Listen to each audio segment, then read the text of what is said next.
बच्चों कैसे हैं आप सब। आज के टॉपिक में हम बात करेंगे contract of bailment and pledge, और उसमें सेकंड पार्ट आ रहा है अब प्लेज का। प्लेज को हम हिंदी में गिरवी कहते हैं, और ये वर्ड इस्तेमाल होता है मूवेबल गुड्स के लिए। मूवेबल गुड्स का मतलब होता है जिन गुड्स को, जिस सामान को आप मूव कर सकते हैं, जैसे फर्नीचर है, जैसे कोई भी ऐसी चीज़ जिसे आप मूव कर सकते हैं। फर्नीचर है, हमारा रॉ मटेरियल है, हमारी साइकिल है, हमारी गाड़ी है, फ्रिज है, टीवी है, कूलर है, एवरीथिंग। लेकिन लैंड, बिल्डिंग, ये चीज़ें मूव नहीं हो सकती, इसलिए इन्हें हम इमूवेबल गुड्स कहते हैं। अब प्लेज क्या चीज़ है कि जब एक पर्सन दूसरे पर्सन को अपनी कुछ मूवेबल गुड्स इसलिए देता है कि उसने उससे कोई लोन ले रखा है और उसकी सिक्योरिटी के तौर पर हमें अपनी गुड्स उसके पास रखनी पड़ती हैं। तो ये जो एक बेलमेंट है, ये किसके लिए हुआ?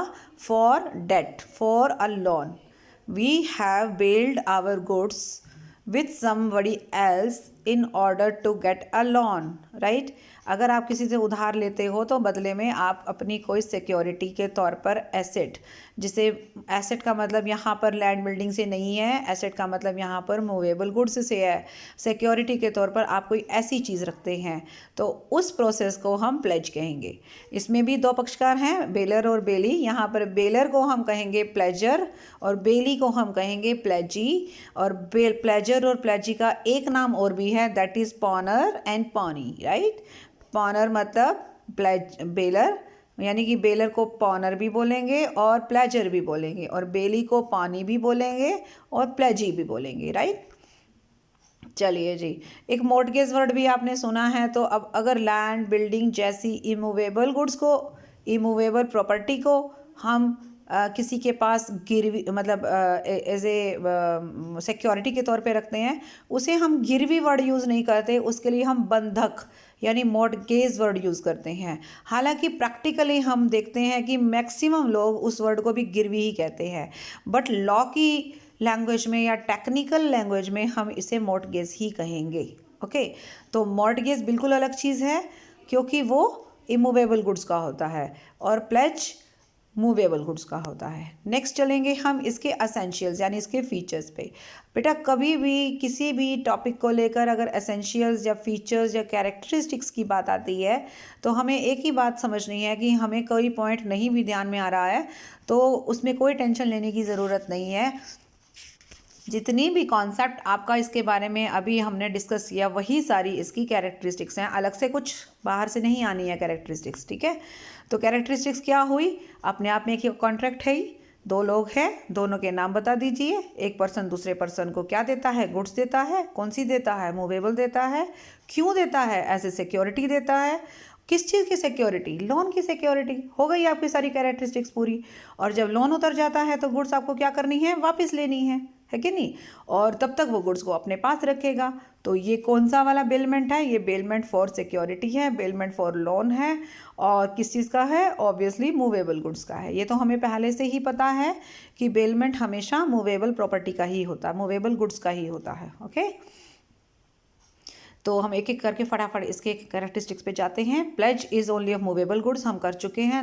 नेक्स्ट है प्लेज जो है जुडिशियल पोजेशन ऑफ गुड्स। भाई, प्लेज वही बंदा कर सकता है जिसकी गुड्स होंगी। मेरी गाड़ी होगी तो ही तो मैं प्लेज कर पाऊंगी ना, मैं किसी पड़ोसी की गाड़ी को थोड़ी ना गिरवी रख सकती हूँ, है कि नहीं। सिमिलरली एक विमेन, एक लेडी अपने हस्बैंड के सामान को गिरवी नहीं रख सकती। अब आप सोचेंगे अरे उसके हस्बैंड के सामान पर उसका अधिकार नहीं, क्या?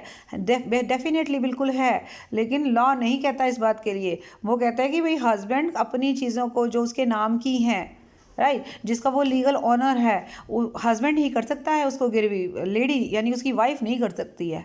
ये ध्यान में रखिएगा। तो ये पॉइंट हमने क्यों डिस्कस किया? उसका रीज़न यही था कि प्लेज हमेशा आप उन्हीं चीज़ों का कर सकते हो जो पहले आपके पोजेशन में थी और आप उसके ऑनर हैं। Okay, pledge involves transfer of possession. Obviously possession में जो चीज़ें रहेंगी ना, उन्हीं को तो आप किसी को दोगे। मेरे अधिकार क्षेत्र में जब सामान है तभी तो मैं आपको पकड़ाऊंगी ना। मेरी ज्वेलरी है, मैं ज्वेलरी दूंगी तो ही तो वो प्लेज माना जाएगा। अगर ज्वेलरी मेरे घर पे पड़ी रही तो फिर प्लेज किस बात का, है कि नहीं। ओके जी, नेक्स्ट चलता है pledge can only be of a saleable commodity. ये नया पॉइंट है। प्लेज हमेशा हम ऐसी चीज़ का करेंगे, यानी कि गिरवी हम वही चीज़ रख सकते हैं जिसको अगर कल को प्लेजी को बेचना भी पड़े तो उसको पैसे तो मिले कम से कम। मान लीजिए आप लोन भी ले लेते हो लेकिन आप गिरवी में वो सामान रखते हो जिसकी कीमत ना के बराबर है, तो इतना बेवकूफ़ तो बेली प्लेजी भी नहीं होगा ना कि आपको पैसे भी दे देगा और ये चेक भी नहीं करेगा कि आप उसको सिक्योरिटी के तौर पर कौन सी चीज़ दे रहे हो। तो ये याद रखिए कि सेलेबल यानी कि मार्केट में सेल करने लायक गुड्स होंगी वही प्लेज होंगी, कोई कबाड़ नहीं हम प्लेज कर सकते। Next is pledge involves return of goods. तो जैसे ही लोन कवर होगा हम आपको गुड्स आपकी वापस कर देंगे, सिंपल। अब आ जाते हैं राइट्स ऑफ प्लेजर एंड प्लेजी। तो राइट्स क्या हैं? राइट्स यही है कि जैसे ही मैंने अपना लोन उतारा आप मुझे मेरी गुड्स वापस कर देंगे। दूसरा, आपके पास जो मेरा सामान, जैसे काऊ का ही एग्जांपल लीजिए। काऊ ने अगर बर्थ दिया एक बेबी को तो वो वापस मेरे को आप उसके बेबी समेत काऊ वापस करेंगे। ये नहीं है कि बेबी को आप अपने पास रख लेंगे। Third is right to compensation. तो अगर आप मेरी गुड्स को नुकसान पहुंचाते हैं उसका भी आपको डैमेज देना होगा। और next is right to get profit in case of sale. हाँ, ये क्या चीज़ है? मान लीजिए मैंने 10,000 का लोन लिया है और मैंने अपनी 15,000 की गुड्स आपके पास गिरवी रखी हैं और मैंने लोन उतारने में आनाकानी करी तो आपने मेरी गुड्स बेच दी और 15,000 रुपये में से आपको 12,000 मिल गए। तो 12,000 में से आप अपने 10,000 काट कर बाकी के 2,000 क्या करोगे? मुझे वापस करोगे। और अब इसका उल्टा, और अगर मान लीजिए वो गुड्स बिकी 8,000 में जबकि लोन था 10,000 का, तो आप 2,000 फिर मुझसे लेने के अधिकारी हो। Okay. Defaulting partners right. Defaulting का मतलब होता है अगर मान लीजिए कल को पता लगे कि मैंने जो गुड्स आपके पास रखी हैं वो चोरी की थी, बट आपने गुड फेथ में रखी हुई हैं, तो आपका जो है अधिकार रहेगा उन गुड्स पे। ठीक है। हम किसकी बात कर रहे थे? हम बात कर रहे थे पॉनर के राइट की। तो पॉनर के राइट में यही होता है कि अगर यहाँ पे एक सेकेंड में, हाँ, तो जो भी है कि अगर आपका अधिकार तो यही बनता है ना कि आप एक तो आपका यहाँ चोरी वाला मामला नहीं है, यहाँ तो सिस्टम ये बात कुछ और कर रहा है कि there is a time limit. देखो, इसको मैं क्लियर कर देती हूँ। अगर कोई टाइम लिमिट फिक्स है, मान लीजिए 2 साल के लिए लोन लिया है, ठीक है, और परफॉर्मेंस मतलब 2 साल के लिए उस प्रॉमिस की परफॉर्मेंस के लिए 2 साल का लोन लिया है, और अगर 2 साल तक, इसका मैं आपको एग्जांपल दे देती हूँ। मान लीजिए मैंने 10,000 का लोन लिया और मैंने कहा 2 साल के बाद उतारूंगी, तब तक आप मेरे ये ज्वेलरी रख लो। ठीक है, आपने रख ली।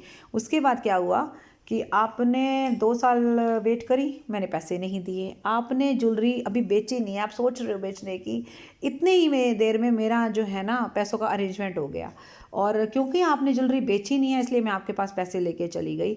तो मेरा अधिकार है कि आप मेरे से पैसे लो और मेरी ज्वेलरी मुझे वापस कर दो। आप ये नहीं कह सकते कि भाई 2 साल का टाइम बीत गया, अब तो मैं तेरे को ज्वेलरी नहीं देता, अपने पैसे तो अपने साथ लेके और जाओ। नहीं, ऐसा नहीं होगा। बेशक से हमने गड़बड़ करी, हमने 2 साल में पैसे नहीं दिए, पर और आपको भी अधिकार था कि आप चीज़ को बेच सकते थे, बट जब तक आप बेचते नहीं हो ना तब तक मेरा अधिकार तो रहने दो। अगर मैं पैसे लेकर आपके पास आती हूँ तो फिर तो आप ज्वेलरी दे सकते हो ना मुझे। तो कोर्ट कहता है कि भाई अगर आपको पैसों से मतलब होना चाहिए, आपको पैसे मिल गए, बेशक 2 साल के बाद मिले, कोई बात नहीं, या तो आप बेच ही देते। अब आपने बेची भी नहीं है तो मेरा अधिकार ये बनेगा कि मैं उस पैसे को देकर आपसे अपनी ज्वेलरी अगर नहीं बिकी तो वापस ले सकती हूँ। ओके जी।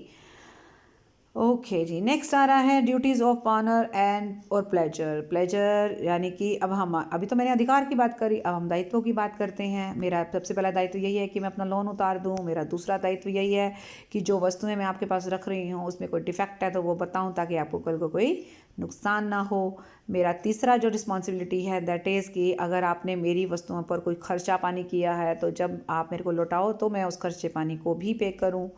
और मेरा नेक्स्ट जो दायित्व है that is duty after sale, वही जो मैंने यहाँ डिस्कस किया था यहाँ पे कि अगर 10,000 वाली चीज़ जो है 15,000 वाली चीज़ 8,000 में बिकी तो 2,000 रुपये आप अभी भी मुझे मेरे से ले सकते हो, मतलब मेरी ड्यूटी बनती है कि मैं उस पैसे को दूँ। तो ये हैं मेरे liabilities. Next is rights of पानी और प्लेजी। तो अब वापस वो सारी चीज़ें रिवर्स कर दो, जो उसकी लाइबिलिटीज़ थी ना, ये जो अभी आपने लाइबिलिटीज़ पढ़ी वो सारे के सारे इसके राइट्स हो गए। क्या राइट है? Right of retainer to goods, goods को तब तक रख सकते हो जब तक लोन पे नहीं होता या नेसेसरी एक्सपेंसेस पे नहीं होते। ठीक है जी। अच्छा, ये नया पॉइंट है, right of retainer for subsequent advance. Retainer कौन है? जो रिटेन करता है। रिटेन का मतलब होता है रखना, राइट। तो आपने गुड्स को रिटेन कर रखा है कब तक? जब तक लोन उतर नहीं जाता। लोन पैसा नहीं देगा तो आप क्यों पैसे गुड्स वापस करोगे, है ना। फिर वो कह रहा है कि उस गुड्स को आप तब तक फिर रोक सकते हो। मान लीजिए आपने मुझे 10,000 रुपये दे दिए और 2 साल का टाइम दिया, फिर आपने उस 2 साल के अंदर अंदर ही मुझे 2,000 रुपये और दे दिए, तो ये एक ऑटोमेटिकली, ये कॉमन सेंस की बात है कि अब मेरे पास 12,000 आ चुके हैं और आप मेरी उन गुड्स को 12,000 के लिए रोकोगे, अब 10,000 के लिए नहीं रोकोगे। तो 10 + 2 12 दूंगी तब गुड्स मेरे को मिलेंगी, वरना नहीं मिलेंगी। ठीक है। Next point is the its right to extraordinary expenses. वही जो अगर आपने मेरी गुड्स के ऊपर कोई खर्चा किया है वो भी आप मेरे को दोगे। एक्स्ट्रा ऑर्डिनरी का मतलब यहाँ पर सारी चीज़ें आ जाती हैं। कोई भी एक्सपेंसेस जो आपने मेरी गुड्स को प्रिजर्व करने के लिए, सेफ रखने के लिए, मेंटेन करने के लिए किया है, वो सब। Right in case the पॉनर makes default. आप कोई गड़बड़ करते हो, मतलब आपको पॉनर कोई गड़बड़ करता है तो मैं भैया गुड्स को रोक सकती हूँ जब तक आप मेरा पैसा नहीं देते या मेरा जो भी खर्चा पानी है वो नहीं देते। Right. Right against true owner in case the pawner's title is defective. तो आपने गुड्स गुड फेथ में लिए, लेकिन पता लगा कि जो मैंने गुड्स आपके पास रखी हैं वो तो चोरी की हैं। अब भैया आप तो पैसे दे चुके हो ना, ऑनर आपके पास पहुंच गया कि ये तो गुड्स चोरी की हैं, मेरी हैं, तो मेरे को वापस करो। क्या आप गुड्स वापस कर दोगे? फिर तो गड़बड़ हो जाएगी। गुड्स भी वापस कर दी, लोन मुझे दिया जा चुका है, नुकसान किसका हुआ? हम तीनों में से आप ही का हुआ। तो ऐसा नुकसान नहीं झेल सकते ना। तो कोर्ट इस मामले में यही कहती है कि भाई हाँ, अगर पौनी को, यानी कि आपको पता होता कि गुड्स चोरी की हैं, फिर आपने गिरवी क्यों रखी? फिर तो आप भी गड़बड़ कर रहे हो बीच में। तो आपने गुड फेथ वर्ड यूज़ कर रही हो ना बार बार, उसका मतलब ही यही है कि आप इस बात के लिए अनजान हो, आपका कोई कसूर नहीं है, आपने पैसा दे रखा है उधार के लिए। तो जब तक उधार नहीं जब ऑनर आपके पास पहुंच गया, या तो उधार का पैसा वो दे दे, पर वो भी क्यों देगा? उसने थोड़ा उधार लिया आपसे। तो वो अगर केस कर सकता है ना, तो वो सिर्फ पॉनर पे कर सकता है, पॉनी पे नहीं कर सकता। पॉनी का कोई काम नहीं है, प्लेजी का कोई कसूर नहीं है इसमें। ठीक है। चलिए जी, नेक्स्ट करते हैं ड्यूटीज़ ऑफ पॉनी और प्लेजी। अब आपकी ड्यूटी भी है कुछ। ड्यूटी यही है कि गुड्स की देखभाल अच्छे से करो, ड्यूटी यही है कि उसका प्रॉपर इस्तेमाल करो, गलत इस्तेमाल मत करो, इनकन्सिस्टेंट यूज़ मत करो, अनऑथराइज यूज़ मत करो, है ना, अपनी गुड्स के साथ मिक्स मत करो। राइट। और जब आपका पैसा उतर जाए तो आप उन गुड्स को वापस कर दो। ठीक है जी। अब आ जाता है हु मे प्लेज। प्लेज कर कौन सकता है? वैसे तो कॉमन सेंस की बात है, मेरी गुड्स है तो मैं ही प्लेज कर सकती हूँ, कोई और नहीं कर सकता। तो एक तो pledge of goods by mercantile agent. अभी यहाँ पे यही लिखना कि प्लेज हमेशा ऑनर कर सकता है, पर कुछ सर्कमस्टांसेस में ऑनर के अलावा भी कुछ लोग हैं जो प्लेज कर सकते हैं, उनके बारे में बता रहा है। राइट। तो pledge of goods by mercantile agents. आपने देखा है बिजनेस में बहुत सारे लोग काम करते हैं, मैनेजर हैं, एम्प्लॉयज़ हैं, एजेंट्स हैं। तो एजेंट कौन होते हैं? कमीशन एजेंट, जो कमीशन लेकर काम करते हैं। अब क्या होता है कि उनके हाथ में काम होता है, भाई प्रिंसिपल जो है वो इधर उधर है, क्योंकि बिज़नेस लंबा चौड़ा है, वो हर काम खुद तो कर नहीं सकता, तो वो कुछ काम दूसरों पे भी छोड़ देता है, बदले में उनको कमीशन देता है, जिन्हें आप कमीशन एजेंट कहते हैं। तो कमीशन एजेंट के पास ये अधिकार होता है ऑन बिहाफ ऑफ ऑनर कि वो गुड्स को प्लेज करके बिज़नेस के लिए लोन ले सकता है, और भी कई तरह की बिज़नेस एक्टिविटीज़ हैं वो कर सकता है। तो वो प्लेज करने का अधिकार एजेंट को भी है। राइट। लेकिन ये ध्यान में रखना कि एनी अदर पर्सन, कोई भी और पर्सन जो कि कमीशन एजेंट नहीं है, यहाँ पर एजेंट का मतलब कमीशन एजेंट से है, और जिसके अधिकार में वो गुड्स हैं लेकिन वो उन गुड्स को प्लेज नहीं कर सकता। ठीक है। फिर से बता रही हूँ, जो कमीशन एजेंट है वो कर सकता है, बाकी कोई और नहीं कर सकता, बेशक से गुड्स आपके पास रखी भी क्यों ना हो। गुड्स सिर्फ रखे रहने से आप मालिक नहीं हो जाते हो। अब मेरे पास पड़ोसी की गुड्स रखी हैं, इसका मतलब ये थोड़ी ना है कि मैं प्लेज कर सकती हूँ। राइट। दूसरे नंबर पे आ रहा है pledge where pawnor has limited interest in goods. अभी एजेंट की मैं बात कर रही हूँ, चलो एजेंट के पास तो अधिकार है ही है। मान लीजिए मेरे पास पड़ोसी की कुछ गुड्स रखी हैं और पड़ोसी की कुछ गुड्स रखी हैं और उन गुड्स में ख़रीदने में या ये लगा लो कि उन गुड्स के ऊपर कुछ रिपेयर का मैंने काम करवा दिया, मैंने 2,000 रुपये उसकी रिपेयर पे लगा दिए पड़ोसी के कहने पर ही, ठीक है। अब पड़ोसी 2,000 रुपये देने में इनकार नहीं कर रहा है, कोई बात नहीं, मैं क्या कर सकती हूँ, अब मेरे पास राइट है कि मैं उन गुड्स को प्लेज कर सकती हूँ, क्योंकि 2,000 रुपये का इंटरेस्ट है मेरा उस गुड्स में। मेरे पैसे वापस मिल जाएं, बाकी के पैसे भैया तुम रख लो, सिंपल सी बात है कि नहीं। मैं बेच नहीं रही हूँ, मैं गुड्स को प्लेज कर रही हूँ, प्लेज करके 2,000 रुपये मैं ले लूँगी, उसके बाद मालिक जाने और वो बंदा जाने। तो प्लेज करने का अधिकार मेरा है उस अमाउंट तक, जितने अमाउंट तक मेरा उसमें इंटरेस्ट है। तो प्लेज वैलिड तब तक होगा आपके extent of that particular amount तक, ठीक है जी। ओके जी, next is pledge by a person in possession under a voidable contract. इसका मतलब क्या है, मैंने आपसे आपकी वस्तुएं ज़ोर ज़बरदस्ती या परेशान करके या वो है ना undue influence and fraud and misrepresentation, या उस तरीके से मैंने आपसे गुड्स जो हैं अपने कब्जे में ले रखी हैं और फिर मैंने उसको आगे प्लेज कर दिया है, लेकिन जिसको किया है वो बंदा तो गुड फेथ में ले रहा है, उसको इस बात की कोई जानकारी नहीं है।